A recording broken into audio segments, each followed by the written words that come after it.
So I want to start, however, not with contemporary physics, but with the 19th century understanding of physics. And this is helpful because in the 19th century, there was a fairly influential perspective that took Newtonian physics in particular, and later on Maxwell theory, as the final theory about the given subject matter. So it was taken, Newtonian physics in particular, was taken to be a final theory, not in the sense that there could not be further developments. There could be more elegant formulations, and there had been examples when this arose. There could be more effective ways of calculating the theory's implications, maybe.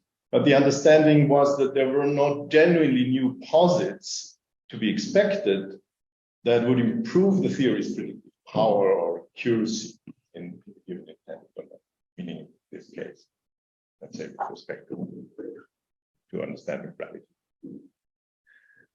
And this understanding, this final theory view, was supported by a number of arguments. Probably the most powerful argument, I would argue, let's say at least one of the clearly most conspicuous arguments, was that the theory had been so successful. The theory had been successful empirically for such a long period of time in so many different contexts. It had those very impressive successes, also successes of surprising predictions, and so on. So the understanding was that the theory would had a very wide range of application, where it worked to an amazing extent very well. And after a while, of course, one might infer from that, okay, if that's the case, if it's such a successful theory, maybe that's all there is to say about the subject matter. Then, of course, what one might add is that the theory was very appealing, very elegant, and that no alternatives were in sight that were empirically different. So those three arguments in conjunction, and in particular, I want to focus on this argument of what I call meta-empirical, meta-inductive reasoning. The conclusion was that given that there is this strong empirical support, there was a very high trust in the theory's viability in the tested empirical domain, and from that it was inferred that the theory would not be superseded in the future due to possible new data. So what that means is that at its core, the inference to finality was a meta-inductive argument. It was an argument from the observation that the theory, the meta-level observation that the theory had worked so successfully for so long, an inference from there to the hypothesis that the theory. And this, of course, then this understanding then collapsed in the early 20th century. And it collapsed because of the theories of relativity and theory of quantum mechanics, that those theories clearly established that neither Newtonian physics nor Maxwell theory were actual final theories. And this did not just undermine trust in the finality of those specific theories, it undermined trust in the principle of attributing finality claims at all to a theory. So there was then the understanding emerging that if not even Newtonian physics, with all its impressive successes, ended up being sustainable as a final theory, what could? How could one seriously claim finality status for any theory in the future, having this remarkable case where the strongest case for finality then was unsuccessful. And for that reason, during most of the 20th century, final theory consideration had been largely falling out of favor. because trust in the reliability had collapsed.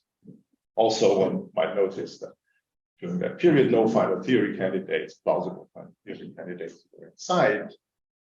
And what one might add, and what is interesting to address in this context, there was a new understanding that culminated in the Kuhnian paradigm of unlimited theory succession that also spoke against finality claims. And it did so not just because there is a clear, let's say, a clear contradiction between this Kuhnian understanding of focus on theory succession and final theory claims. There is another point.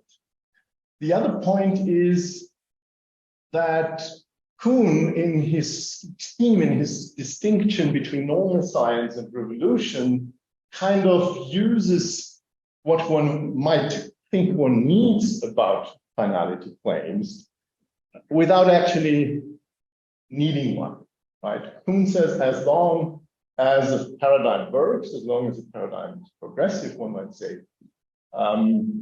scientists act as if that paradigm was final. So they would try everything to solve problems within that paradigm. And only if that fades for a very long time, they decide that probably we should look for something a bit different. So in the process, the element that stabilizes the situation is introduced without making a final theory claim.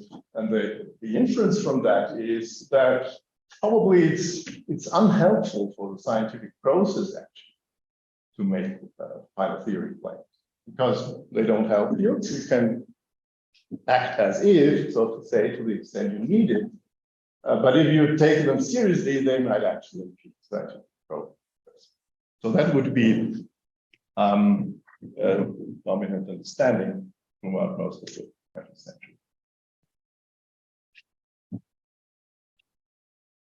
And now we move one step forward to the end of the 20th century when there was a resurgence of discussion about finality, in particular in the context of string theory. So very influential figures like Weinberg, Witten, also Sen, Green, and others did raise the issue of finality in the context of string theory. And that was done in a context where confidence in string theory and also in the progressiveness of string theory at the time was very high. So there were hopes that string theory might, based on a better understanding, reach the status of more or less well understood theory in the foreseeable future. And in this context, finality was taken to be an interesting issue. Then, in more recent years, finality considerations have once again become less popular because of the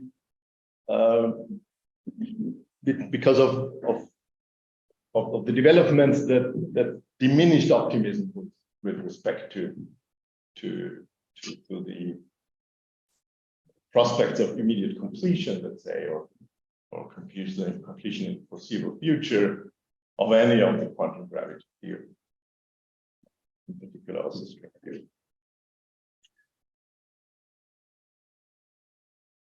So that's where we're standing now. Finality claims are somewhere in the air, in the background. They have been made, they haven't been taken back, but no one seems to be awfully keen on addressing the issue, let's say.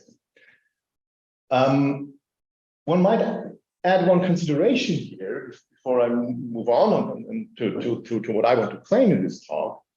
And this consideration is that if you look at string theory, even in the 1990s, it is from the perspective of knowing about final theory claims in the context of Newton, it's a very odd example or a very odd case for raising a final theory claim. For the reason, as we said, that in the case of Newton, the argument was focused on this tremendous empirical success, stability, long-term, coherent agreement of the theory with the data. And of course, nothing of that kind can be said about string theory. String theory has not been empirically tested. It has not been empirically confirmed. So there just is no ground whatsoever for a meta-inductive inference to final theory claim with respect to string theory. So the question is, why is it reasonable at all to make final theory claims in the context of string theory? Why did people think in the 90s that they could do so? First, in light of the failure of the Newtonian case, and second, in light of this very obvious issue that final theory claims about string. So, on the basis of all that, here is what I want to argue in this talk. The first point is that final theory claims in the context of string theory are a very different thing from what happened in the context of Newton or Maxwell. They work in an entirely different way. Second, I would argue that this is potentially, at least, an advantage and not a problem. It changes the framework of discussing those issues in a way that makes these discussions more manageable. Third, I want to argue that contrary to what the Kuhnian perspective would suggest, final theory claims can be relevant for the research process, or considering final theory claims can be relevant for the research process. And they can be relevant because they may shed light on the current situation in quantum gravity. And that, I mean, I won't spell out anything in that direction in detail, but of course, such considerations may influence what is happening to some extent. And before I want to start, I want to emphasize three important distinctions.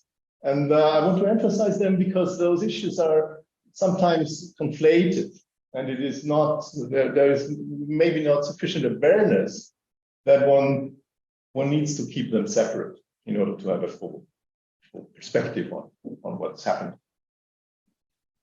First, it's important to distinguish between assessing prospects for immediate fruitful development and assessing viability.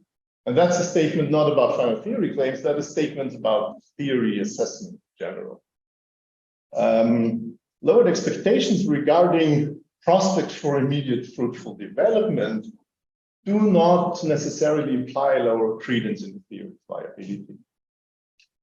They can, of course, so it's not the case that they never go together, but they don't have to. And it is my understanding that if one assesses the situation in string theory at this point, it is very clear that there is a decrease with respect to the first issue. It's far less clear that there is a decrease with respect to the second. Of course, there are, even among the exponents of string theory, there are different positions on the second question, but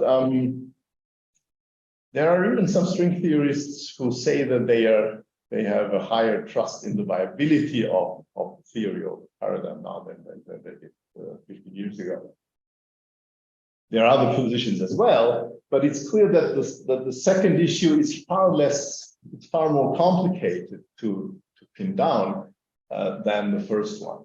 So that is just to set the framework for the context of understanding the situation now, where what is so conspicuous is this chronic incompleteness issue, that there is considerable amount of agreement on that problem. Second, there is an important distinction between epistemic trust in a theory and a finality claim. A final theory claim can be conditional on the theory's viability. And I will say a little more on on that, but it's important to flag that already at this point. And the third distinction is the distinction between endorsing a final theory claim, in Bayesian terms, I would say attributing a high credence to the final theory claim, and thinking within the finality paradigm, or let's say trying to think within the finality paradigm, which does not necessarily require having a high credence, but just acknowledging that it makes sense to think within that framework. Maybe it makes sense to take it to be a serious possibility.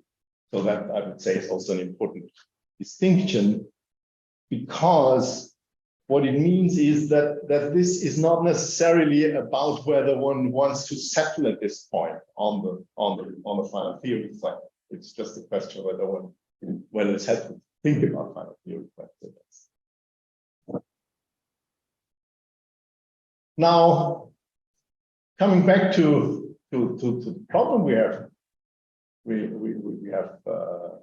highlighted already.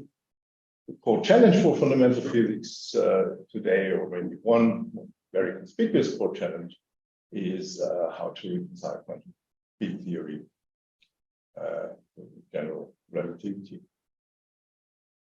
Now, and string theory obviously is one of the leading contenders for such a solution, even though it's by no means the only approach that is being followed.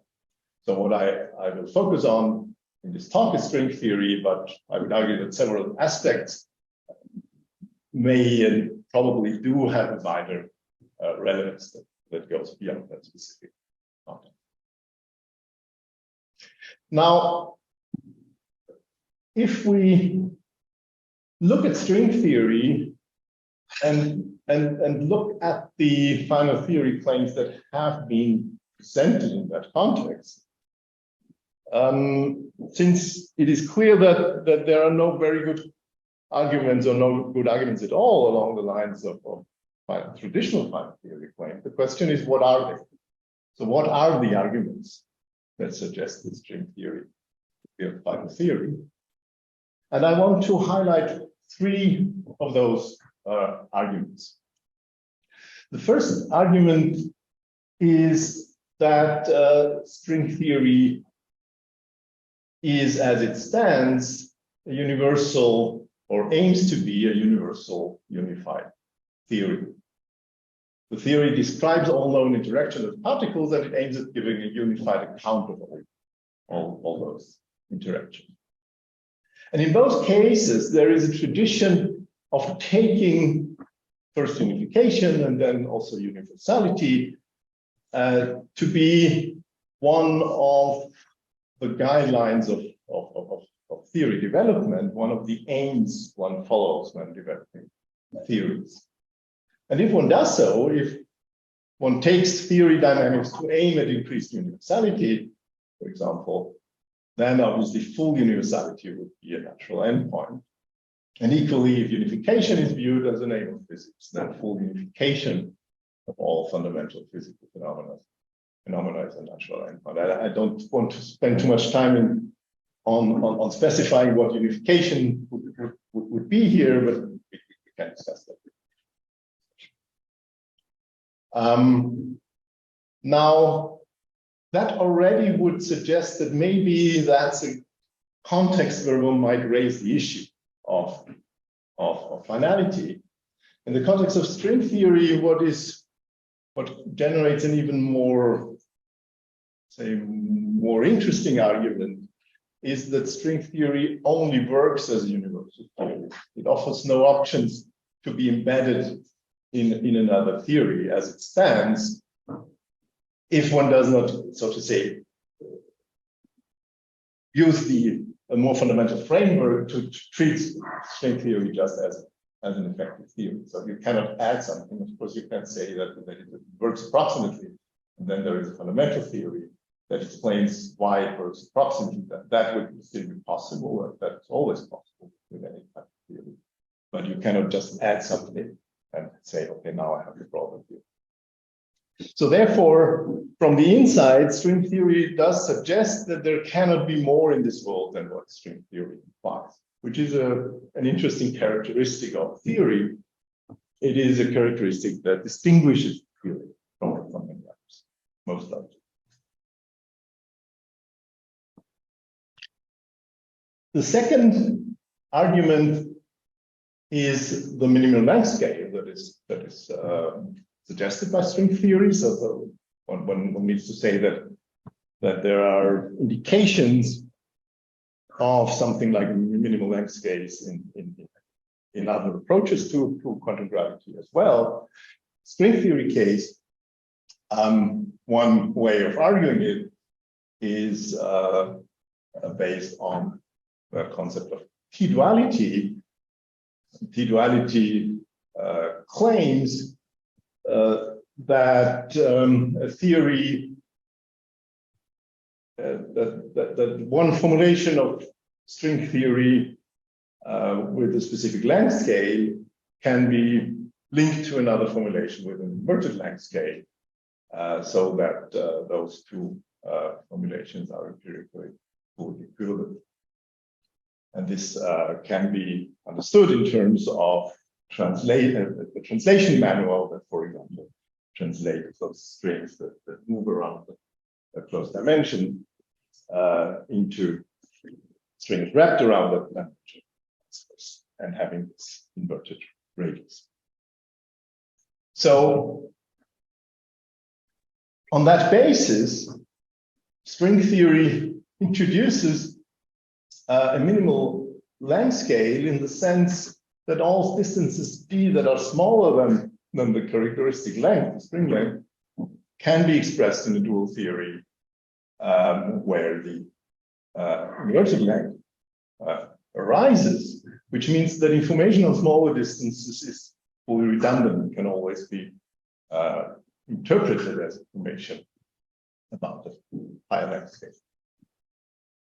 Now, what that means is that if string theory is fully viable at its characteristic scale, no new theory can kick in at a lower energy scale because the theory doesn't allow to make sense of this. So in this sense, once again, internally, from the internal view on string theory is fine. Now I need to address one issue that arises here. And this issue is the very fact that this is a theory, internal final theory claim. And there is a basic worry, of course, about this, because the described claim already relies on the truth of string theory. So the point is, if string theory is true, then it is final. But that may be understood to be entirely begging the question and just generating a trivial statement. Of course, if string theory is true, then no other theory will supersede it.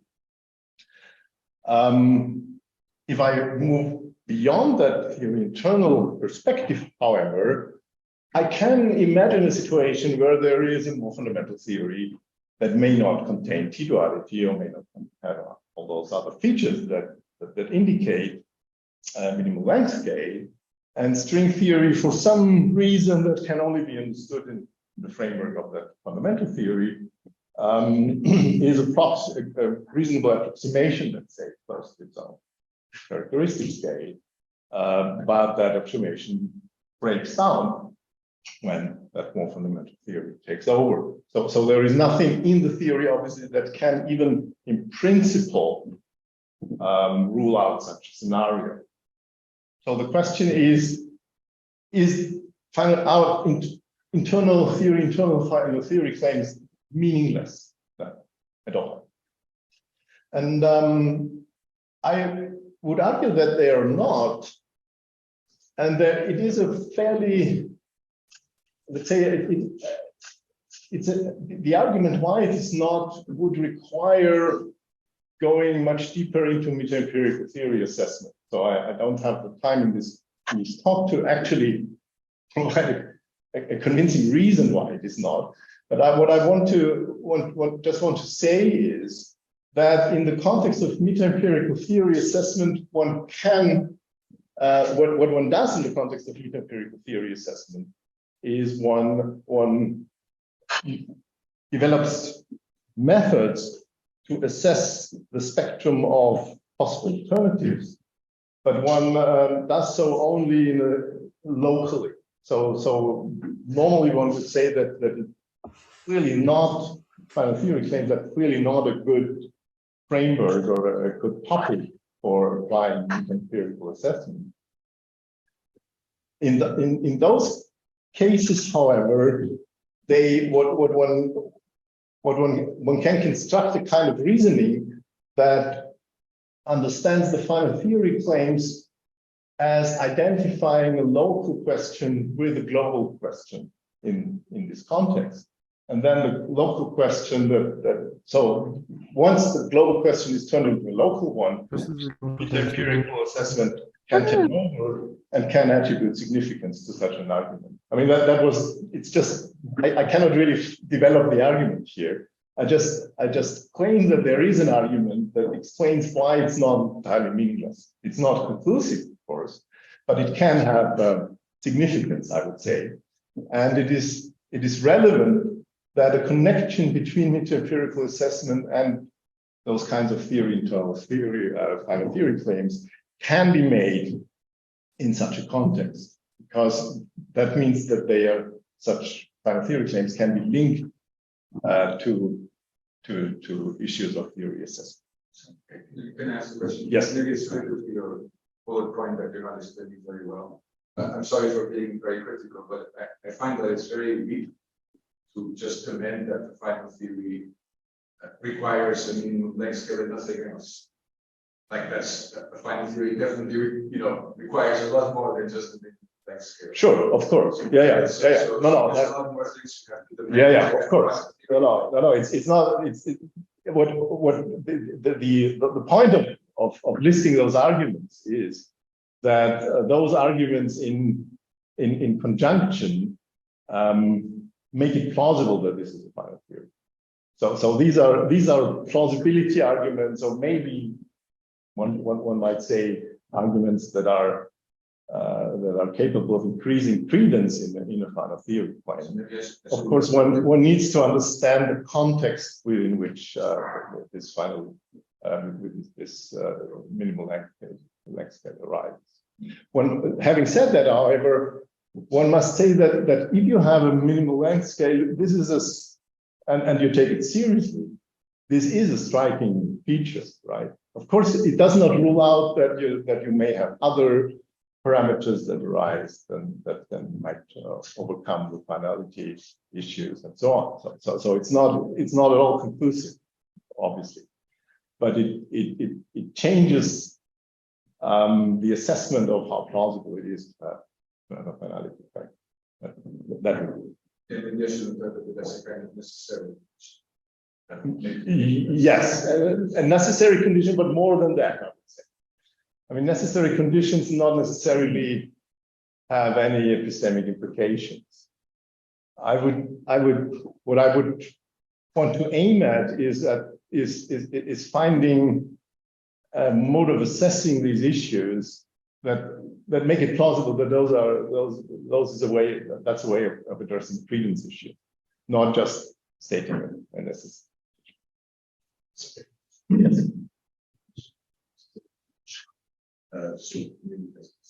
But now you're saying that life might be a necessary condition for on the spinal. Is that the case? So if I just add it through the normal life, but for example, yeah, you're right. You're right. It's not generally. It's not necessary.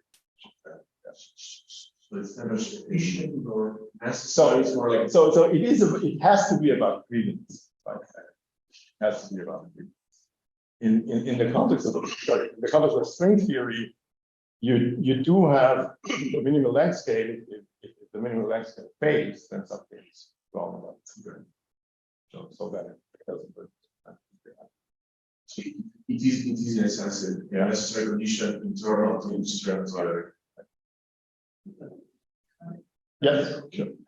So the argument somehow rests in the assumption that the degrees of freedom of the theory, not only in internal time, the degrees of freedom of the theory are finite. Mhm. Because if they're emergent, then every notion of symmetry and scale within the emergent theory may have no reason to be trusted as the finite domain of the within theory. The scale itself will be emergent. And the problem is that within string theory, there are a lot of indications that space-time itself is emergent. So I think that this sort of playing internal to the theory is very difficult with the other claims that we do that space-time is emergent in string theory. Because I just ask, energy scale in which geometry, in which space-time, which your argument is fine at the level in which you are talking about the theory of the probe moving on a given space-time, and you basically saying those are the degrees of freedom contained in this probe. And in terms of the notion of scale and this is defined by the space-time and geometry and so on, then I can see that my probe is not going to be able to resolve distances smaller than something. But first of all, there could be other degrees of freedom, other type of probes that are not the ones we but that would be a sort of external. If the probe, the theory of the probe internally tells you also that the very notion of space-time is emergent, then I would find it difficult to trust the notion of scale that anchors the style. Okay. Yeah. Well, your work has to do with understanding the concept of emergence in this context. You're right. If emergence amounts to saying that duality relations are not precise, that there is one emergent side. So it said that one side is just an approximation of the other.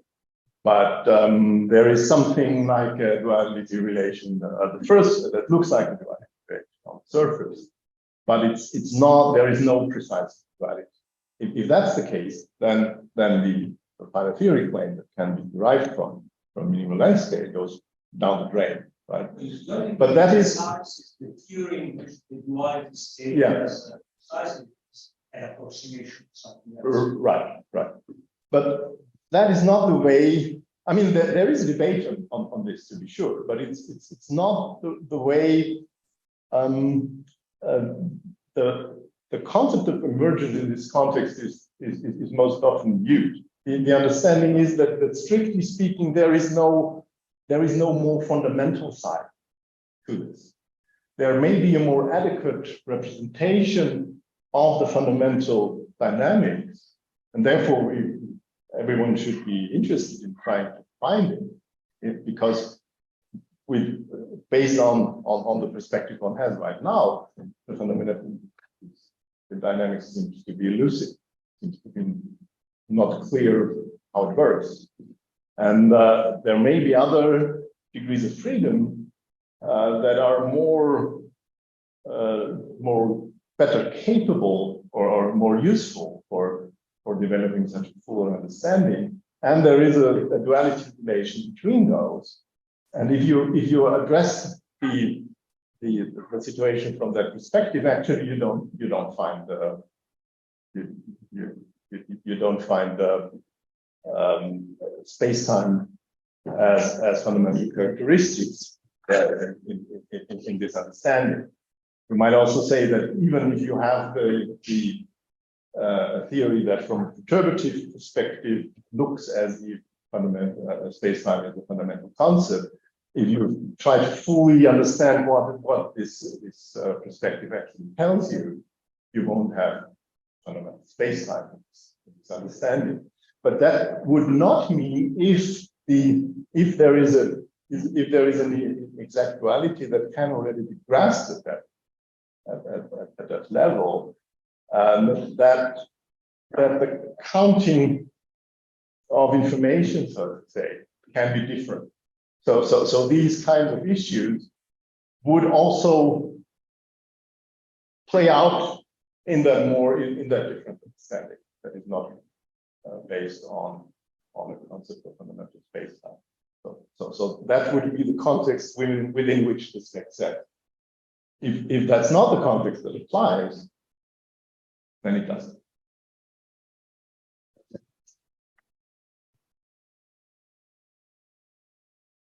Okay, so let's move on to the. Actually, when did I start? I have no idea when we eventually started. 9:15. 9:15. Okay, so I should hurry up a little bit.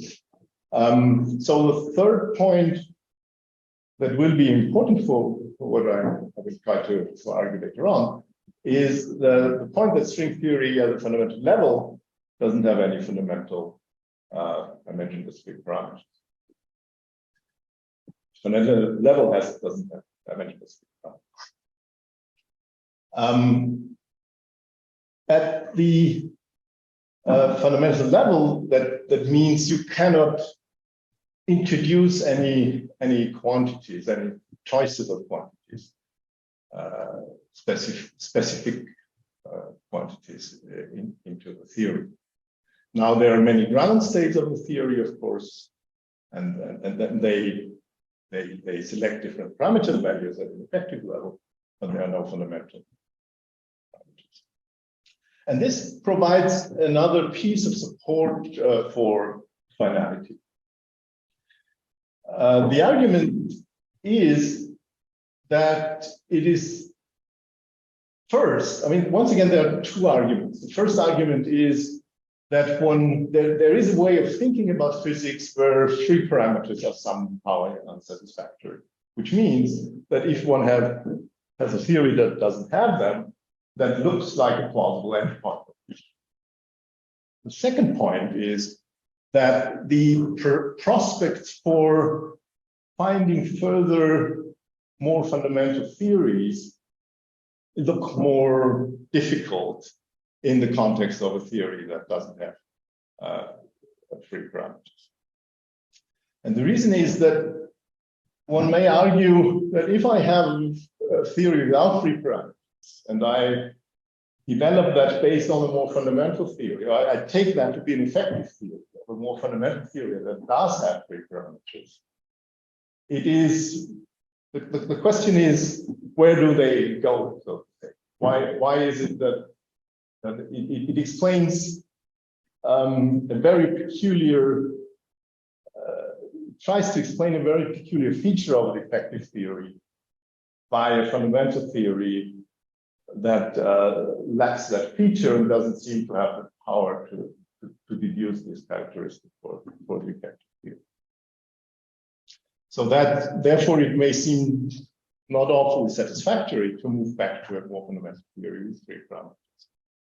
So if I, on that basis, establish that one would want to search for more fundamental theories that have no free parameters, then this, once again, this is one clearly cannot say that this is not possible or this can be ruled out, but it is an entirely different game of assessing the plausibility of the thing. If I have a situation where I can play with all those or with several free parameters in order to link various theories to each other, it seems more plausible that I can always go beyond what I have. While given the scarcity of theories without free parameters that we have come across up to this point, it is not at all the same question. It's not in the same ballpark to ask whether there can always be more fundamental theories that also don't have free parameters. So it's a different probabilistic assessment, an entirely different probabilistic assessment behind the question whether it's plausible to find a new, even more fundamental theory. So once again, this is not a conclusive argument. However, those arguments in conjunction change the credences, I would argue, with respect to finality. So what one finds if one compares old to new finality claims, then one may say that, I mean, to be timid, one may say that the old finality claims are based on what is clearly an inadequate line of reasoning, because basically there is not much more than this meta-inductive step that leads from a global observation, a local observation, to a global implication, and there is not much that supports this inference. So it's not a strong argument. It's not a high conceptual argument. So it is plausible to say that this type of finality argument looks a little, let's say, less than convincing and can be rejected for good reasons. The final theory claims of this new kind are very different. So I don't say that they work or that they are fully convincing. I say that it needs to be reconsidered whether theory claims of that nature can be taken seriously and do say something or may say something significant about physics.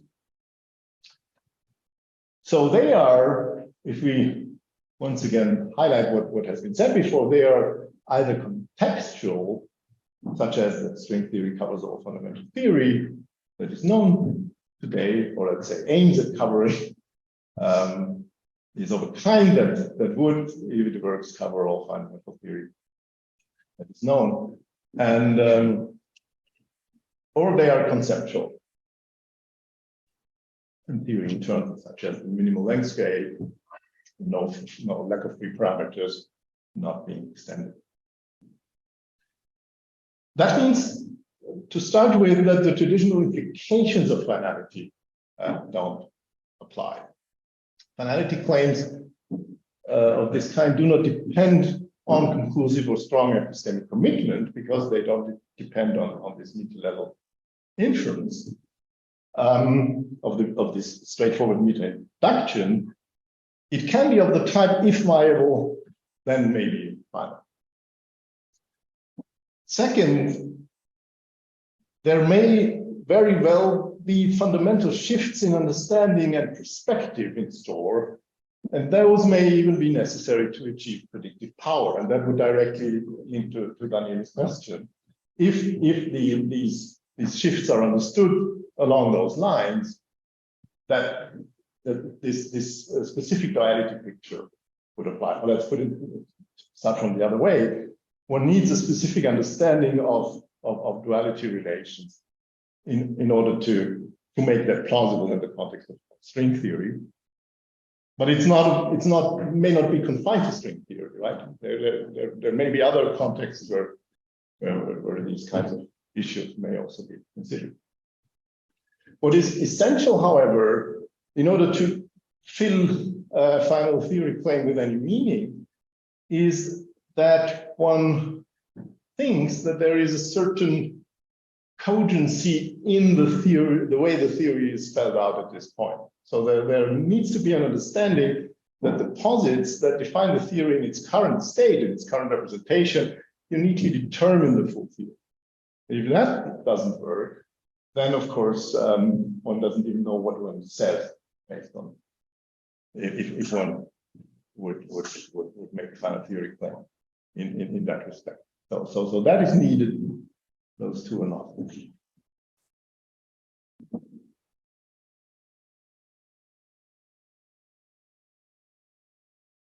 So I have mentioned already that without filling in much detail, that I think that one interesting way to go in order to understand whether these arguments can be epistemically significant is to link them to meta-empirical assessment type reasoning, and what on my view makes those considerations more, let's say, more promising or more interesting than traditional forms of final theory claims is this very fact that they seem to offer interaction points, so that one can access those questions on that basis, which doesn't say that it works. So it's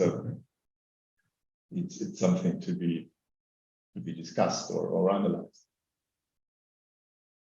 And all this does not mean that there is a high credence or that those arguments generate high credence at this point, but that I would argue that it makes sense to think about final theory claims in this context as a serious option that should not be discarded, and that can be used in order to find to think about some issues in fundamental physics in a different way. And I have not that much time, but I will spend some time on this chronicle completeness issue to give an example how this might work. So I already mentioned this issue of chronicle incompleteness. So there, in particular in the string theory case, there are lots of open questions, fundamental open questions, specific open questions, and it takes my theory is more than 50 years old, and they are still there. So, and this does not doesn't just go for string theory, but it goes for all approaches in quantum gravity. So I think I will skip those and really only focus on this question, whether it might be that chronicle incompleteness or chronic incompleteness has something to do with universal finality, that chronic incompleteness arises because of universal finality. And we can start with a very simple, crude argument, let's say, to show the way of reasoning that one might follow here. And this crude argument would be that as long as one looks for non-universal theories, the physicist can reduce the domain of applicability until it allows for constructing a complete theory within a reasonable time. However, once the aim has become to construct a universal theory, then one is blocked. So one has to cover everything. One cannot say, okay, that looks too difficult, and therefore I constrain my attempts to something smaller. So if there is a pressure towards universality with respect to solving a specific question, solving that specific question becomes more difficult because one finds oneself within the context of needing to have a universal theory. And as we have seen, the argument one in the previous argument links universality to finality to some extent. Therefore, this is related to a more higher level of complexity or more difficulties to complete a final theory. So this would be the kind of reasoning, and the more sophisticated argument along similar lines, let's say, can be made based on the lack of free parameters, which, as we have seen, is also related to one of the arguments in favor of finality. Now, free parameters can play two different roles, or they do play two different roles. They allow to connect to data at an empirical level, because I can select the parameter level that fits the data. And conceptually, they control the move towards and away from our intuitions. And those two roles are connected. So if I say a little bit more about this situation of intuition and heuristics, what happens is that what we know is that we live close to the classical limit because our intuitions are shaped by that. We think in those terms. But other parts of the universe, or other domains of the universe, are far from any classical limit. And of course, more advanced fundamental theories are built in order to reach out towards those parts of the universe. Therefore, if we think about the situation from that perspective, then moving from our intuitions to advanced theories is based on either turning on a parameter that leads from the classical limit to a non-classical regime, such as in quantum mechanics, for example. Or one may switch to a different framework that differs from the old one,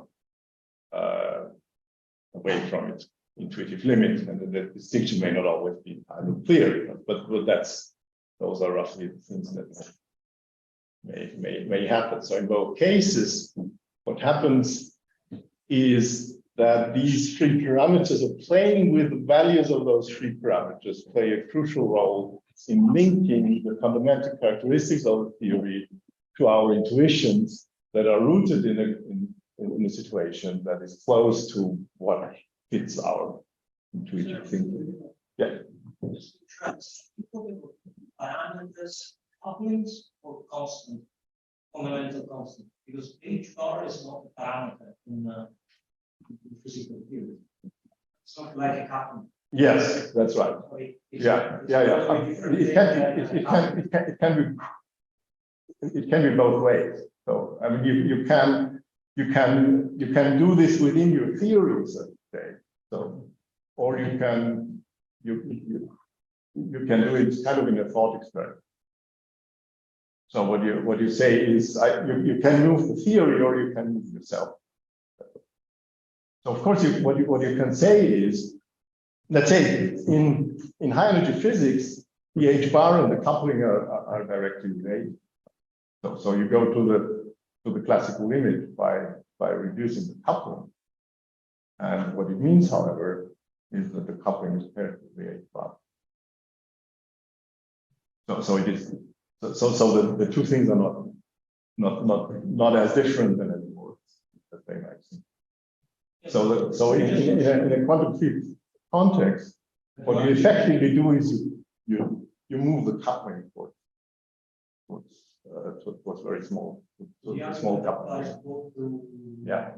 Fundamental constants that somehow label the framework, right. as well as coupling constants that label a specific model. Right. Okay.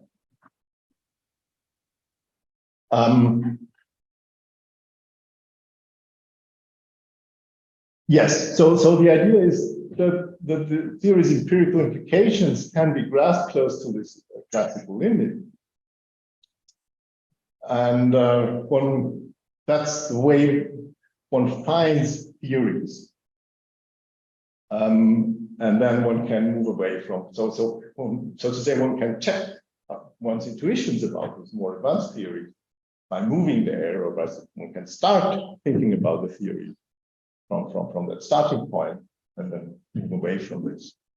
So just one as an illustration of what I would have in mind with this is, if we think about the traditional common law, let's say, about the way general relativity emerged, let's say, the ideas about general relativity. So one way of framing this may be that one says that there was this Coulom's principle in already Newtonian gravity that is striking, and that leads one towards thinking that maybe, I mean, this implies that the position in space and time determines gravity. So maybe this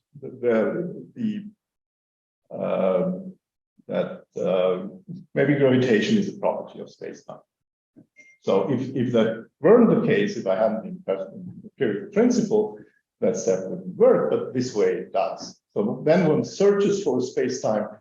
And the important thing is that this plays out in the limit of, let's say, in the limit where our intuitions fully apply.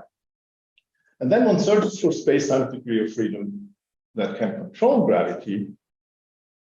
And one finds curvature, and then one ends up thinking about what curvature, whether it fits first, and then what curvature does, and what theory one ends up with. That then ends up being a full theory that moves considerable away the tuitions. So the heuristics depends on having this connection point or this starting point. And therefore it depends on having some free parameters somewhere that allow me to play around with those. So I need to be able to point in a straightforward way to that lever that moves me from being close to that limit to being very far from it. Now, if there are no free parameters, that doesn't seem to work. So one may not be in the position to find the starting point for developing the correct perspective. And this eventually, if one works within the context of a final theory, potentially, then this may also just be about perspectives, as we see when we discuss the problems of string theory. So even if we think that string theory is a viable theory, the problem is that it's so difficult to find the correct perspective that can explain the fundamental dynamics of theory, dynamics at the fundamental level. And one problem then maybe that in the absence of free parameters, this game doesn't work. Right? So you can address those representations of string theory that do have a classical limit, and then move away from that. And then you may use dualities in order to improve that understanding.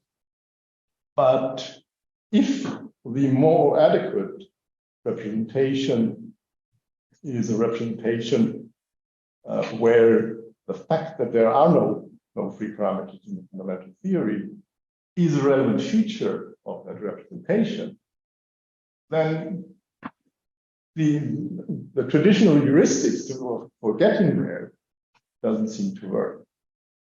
And this, taking into consideration that this is an element of